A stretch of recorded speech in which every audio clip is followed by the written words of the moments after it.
জাতিসংঘ ও আন্তর্জাতিক বিশ্বের নানা বিধিনিষেধের মধ্যেও ইসরায়েলি বাহিনীর বর্বরতা যেন থামছেই না। আজ ইসরায়েলি বিমান হামলায় নিহত ৫, আহত অর্ধশতাধিক। জাতিসংঘের তীব্র প্রতিক্রিয়া। এবার গাজায় ইসরায়েলি বাহিনীর হামলাকে গণহত্যা আখ্যা দিয়ে তীব্র প্রতিবাদ জানিয়েছেন তুরস্কের president Recep Tayyip Erdogan. Gaza থেকে সেনা প্রত্যাহার করতে এবার রাশিয়ার প্রেসিডেন্ট ভ্লাদিমির পুতিনের করা সতর্কবার্তা। রাশিয়া ইসরায়েলের বৈঠকে কি জানিয়েছে নেতানিয়াহু? অস্ট্রেলিয়ার পার্লামেন্টে বুকরা নিষিদ্ধ করতে গিয়ে নিজেই নিষিদ্ধ হলেন, সোশ্যাল মিডিয়ায় ভিডিও ভাইরাল। এবং সবশেষে জানিয়ে দিব বিশ্বের সকল মুসলিম দেশকে একত্রিত হওয়ার আহ্বান ইরানের। আমরা নিজেরা যদি ঐক্যবদ্ধ হই তাহলে ইসরায়েল কখনোই সাহস পাবে না মুসলিম দেশগুলোতে হামলা করতে। এমনই বিস্ফোরক মন্তব্য করেছেন ইরানের সর্বোচ্চ নেতা আয়াতুল্লাহ আলী খামেনি। এতক্ষণ শুনছিলেন আজকের সংবাদের প্রধান শিরোনাম, এবার বিস্তারিত। তার আগে যারা ইরানের সর্বোচ্চ নেতা আয়াতুল্লাহ আলী খামেনিকে ভালোবাসেন তারা কমেন্ট বক্সে লিখুন আই লাভ খামেনি।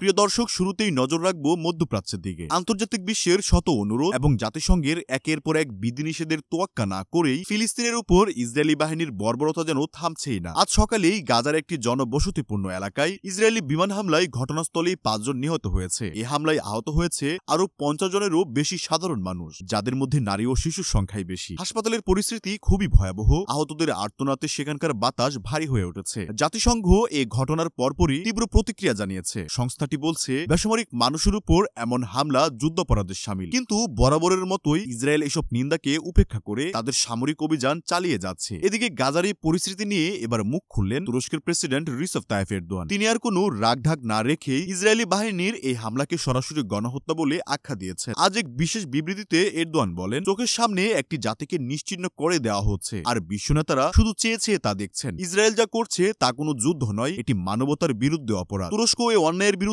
চুপ থাকবে না। তুর্কি প্রেসিডেন্ট আরো বলেন, যারা ইসরায়েলকে পিছন থেকে সমর্থন দিচ্ছেন তারাও এই রক্তের দায় এড়াতে পারবে না। তিনি আন্তর্জাতিক সম্প্রদায়কে শুধু নিন্দা না জানিয়ে কার্যকর পদক্ষেপ নেওয়ার আহ্বান জানিয়েছেন। এরদোয়ানের এই কড়াবার্তা মধ্যপ্রাচ্যের রাজনীতিতে নতুন করে উত্তাপ ছড়িয়েছে। তিনি পরিষ্কারভাবে আরো বলে দিয়েছেন, ফিলিস্তিনি ভাইদের রক্ষায় তুরস্ক সবসময় পাশে ছিল এবং থাকবে। গাজার মাটির কান্না আর রক্তের দাগ মুছে না যাওয়া পর্যন্ত তুরস্ক তাদের কূটনৈতিক এবং মানবিক লড়াই চালিয়ে যাবে। প্রিয় দর্শক, আপনারা কারা কারা তুর্কি প্রেসিডেন্ট রিসেপ তাইয়েপ এরদোয়ানকে ভালোবাসেন তা অবশ্যই কমেন্ট করে পুরো বিশ্ববাসীকে জানিয়ে দিতে পারেন।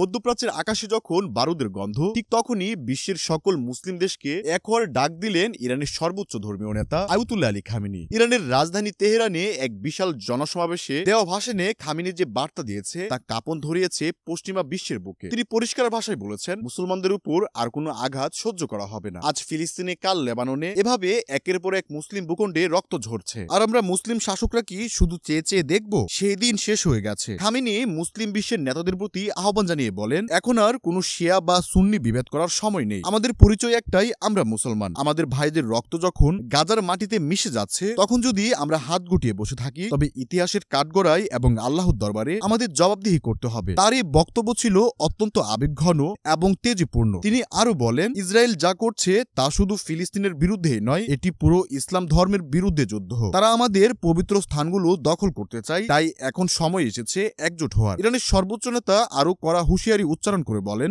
যদি গণহত্যা বন্ধ না হয় তবে ইরান আর দর্শকের ভূমিকা পালন করবে না। আমাদেরও ধৈর্যের সীমা আছে। যখন আমাদের মুসলিম ভাইদের রক্ত ঝরছে তখন আমরা হাত পা গুটিয়ে বসে থাকবো না। প্রয়োজনে আমরা সরাসরি অ্যাকশনে যাব। খামেনির এই বক্তব্যের গভীর রাজনৈতিক এবং সামরিক গুরুত্ব রয়েছে। তিনি মূলত বোঝাতে চেয়েছেন, মুসলিম দেশগুলো যদি তাদের তেল সম্পদ এবং অর্থনৈতিক শক্তিকে অস্ত্র হিসেবে ব্যবহার করে তবে ইসরায়েল ও তার মিত্ররা এক মুহূর্তেও টিকতে পারবে না। তিনি সৌদি আরব, তুরস্ক, পাকিস্তান, মিশর সহ সকল শক্তিশালী মুসলিম রাষ্ট্রকে এক কাতারে দাঁড়ানোর আহ্বান জানিয়েছেন। বিশ্লেষকরা বলছেন, খামেনির এই ডাক মধ্যপ্রাচ্যের সমীকরণ বদলে দিতে পারে। এতদিন ধরে মুসলিম দেশগুলোর মধ্যে অনৈক্য ছিল, গাজার এই অস্থিরতা হয়তো সেই গুরুত্ব কমিয়ে এনেছে। ইরানের সর্বোচ্চ নেতার কণ্ঠে যে জাজ শোনা গেছে তা প্রমাণ করে যে আগামী দিনগুলোতে পরিস্থিতি আরো জটিল হতে পারে। প্রিয় দর্শক, আপনারা যারা মুসলিম উম্মার এই দুঃসময়ে ঐক্যের স্বপ্ন দেখেন এবং যারা মনে করেন ইরানের সর্বোচ্চ নেতার এই ডাক সঠিক, তারা অবশ্যই কমেন্ট বক্সে আপনাদের মতামত জানিয়ে দিন এবং অবশ্যই আপনি কমেন্ট বক্সে লিখুন আই লাভ খামেনি। গাজা পরিস্থিতি নিয়ে এবার আসরে নেমেছে রাশিয়ার প্রভাবশালী প্রেসিডেন্ট ভ্লাদিমির পুতিন। বিশ্ব রাজনীতির এই দাবার বোর্ডে পুতিন এবার সরাসরি সতর্কবার্তা পাঠালেন ইসরায়েলের প্রধানমন্ত্রী বেঞ্জামিন নেতানিয়াহুকে। ক্রেমলিন সূত্রে জানা গেছে, পুতিন স্পষ্টভাবে জানিয়ে দিয়েছেন গাজা থেকে অবিলম্বে ইসরায়েলি সেনা প্রত্যাহার করতে হবে। তিনি সতর্ক করে দিয়ে বলেন, এই সংঘাত যদি এখনই না থামানো হয় তবে এর আগুন পুরো মধ্যপ্রাচ্যে ছড়িয়ে পড়বে, যা কারোর জন্যই মঙ্গলজনক হবে না। সম্প্রতি রাশিয়া এবং ইসরায়েলের মধ্যে একটি উচ্চ পর্যায়ের বৈঠক অনুষ্ঠিত হয়েছে। সেখানে রাশিয়ার পক্ষ থেকে ইসরায়েলকে সংযত হওয়ার পরামর্শ দেওয়া হয়। পুতিন সরাসরি নেতানিয়াহুকে উদ্দেশ্য করে বলেন, নিরীহ মানুষের রক্ত ঝরিয়ে কোনো রাষ্ট্র তার নিরাপত্তা নিশ্চিত করতে পারে না। রাশিয়ার অবস্থান পরিষ্কার, আমরা চাই এই অঞ্চলে শান্তি ফিরুক। উত্তরে ইসরায়েলের প্রধানমন্ত্রী বেঞ্জামিন নেতানিয়াহু বৈঠকে কি জানিয়েছেন তা নিয়েও চলছে সকল জল্পনা। সূত্র জানিয়েছে, নেতানিয়াহু দাবি করেছেন ইসরায়েল শুধু তাদের আত্মরক্ষার স্বার্থে এই অভিযান চালাচ্ছে। হামাসকে নির্মূল না করা পর্যন্ত তারা পিছু হটবে না। তবে পুতিনের এই সরাসরি চাপে ইসরায়েল কিছুটা কোণঠাসা হয়ে পড়েছে বলে মনে করছেন আন্তর্জাতিক বিশ্লেষকরা। কারণ রাশিয়ার মতো পরাশক্তি যদি বিপক্ষে দাঁড়ায় তখন সমীকরণটা আর সহজ থাকবে না। এখন দেখার বিষয়, পুতিনের এই কড়া হুঁশিয়ারির পর নেতানিয়াহু তার সিদ্ধান্ত অটল থাকে নাকি গাজা থেকে সেনা প্রত্যাহার করতে বাধ্য হয়।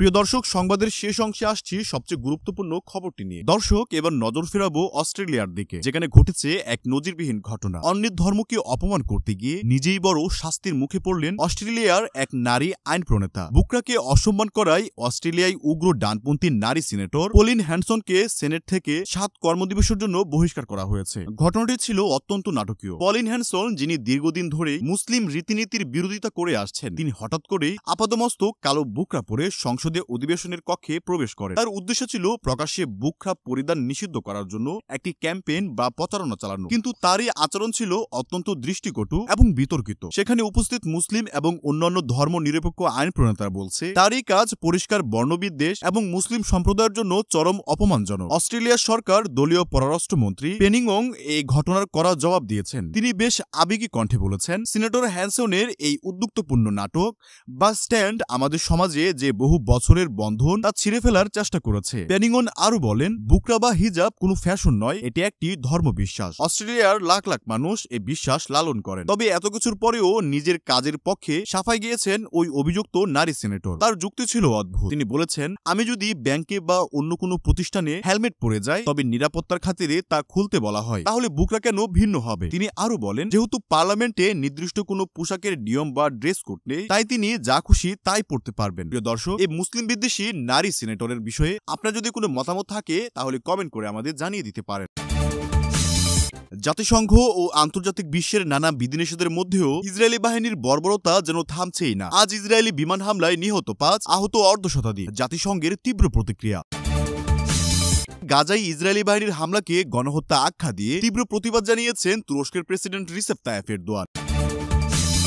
গাজা থেকে সেনা প্রত্যাহার করতে এবার রাশিয়ার প্রেসিডেন্ট ভ্লাদিমির পুতিনের কড়া সতর্কবার্তা। রাশিয়া ইসরায়েলের বৈঠকে কি জানিয়েছে নেতানিয়াহু? এবং সবশেষে জানিয়ে দিব বিশ্বের সকল মুসলিম দেশকে একত্রিত হওয়ার আহ্বান ইরানের। আমরা নিজেরা যদি ঐক্যবদ্ধ হই তাহলে ইসরায়েল কখনোই সাহস পাবে না মুসলিম দেশগুলোতে হামলা করতে। এমনই বিস্ফোরক মন্তব্য করেছেন ইরানের সর্বোচ্চ নেতা আয়াতুল্লাহ আলী খামেনি।